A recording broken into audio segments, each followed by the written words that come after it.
ಕಣ್ಣೀರು ಒರೆಸುವಂಥ ಮಾದಿಗರಿಗೆ ಕಣ್ಣಿಗೆ ಮಣ್ಣಿರಿಸುವಂಥ ಕೆಲಸ ಕಾಂಗ್ರೆಸ್ ಸರ್ಕಾರ ಮಾಡ್ತಾ ಇದೆ.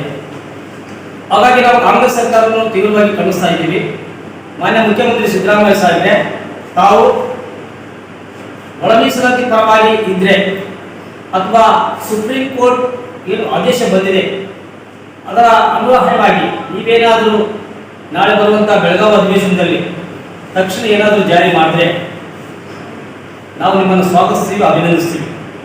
ಒಂದು ವೇಳೆ ಏನಾದರೂ ನೀವು ಮಾಡದೇ ಇದ್ರೆ ಮಾದಿಗರಿಗೆ ಮೋಸ ಮಾಡುತ್ತಾ ಅಥವಾ ಮಾದಿಗರಿಗೆ ಮತದಾನ ಮಾಡಿಕೊಂಡು ನೀವು ಏನಾದರೂ ಮುಂದಕ್ಕೆ ಹಾಕ್ತಾ ಹೋದರೆ ಅಥವಾ ಕ್ಯಾಬಿನೆಟ್ನಲ್ಲಿ ನಿಮಗೆ ಬೇರೆ ಬೇರೆ ಸಚಿವರುಗಳು ಒತ್ತಡ ಹಾಕಿದರೆ ನಾವಂತೂ ಸುಮ್ಮನೆ ಕೊಡುವುದಿಲ್ಲ.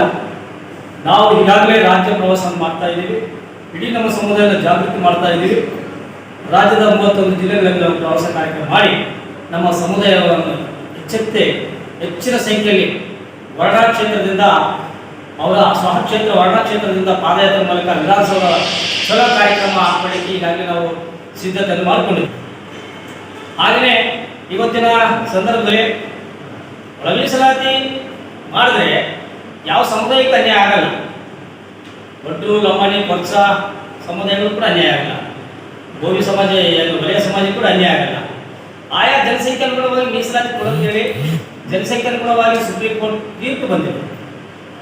ಪರಿಶಿಷ್ಟ ಜಾತಿ ಪರಿಶಿಷ್ಟ ಪಂಗಡ ಈ ಮೀಸಲಾತಿ ಕೊಡಬೇಕಂತೇಳಿ ಆಯಾ ರಾಜ್ಯ ಸರ್ಕಾರಗಳಲ್ಲಿ ಸ್ಪಷ್ಟವಾದ ಆದೇಶ ಕೊಟ್ಟಿದ್ರು ಕೂಡ ಕಾಲಹರಣ ಮಾಡ್ತಾ ಇದ್ದಾರೆ. ಇದರ ಉದ್ದೇಶ ಏನು? ಅದಕ್ಕಾಗಿ ನಾವು ಮಾನ್ಯ ಮುಖ್ಯಮಂತ್ರಿಯವರನ್ನ ಪ್ರಶ್ನೆ ಮಾಡ್ತಾ ಇದ್ದೀವಿ. ಸಂಡೂರು ಎಲೆಕ್ಷನ್ನಲ್ಲಿ ನಾನು ಕೂಡ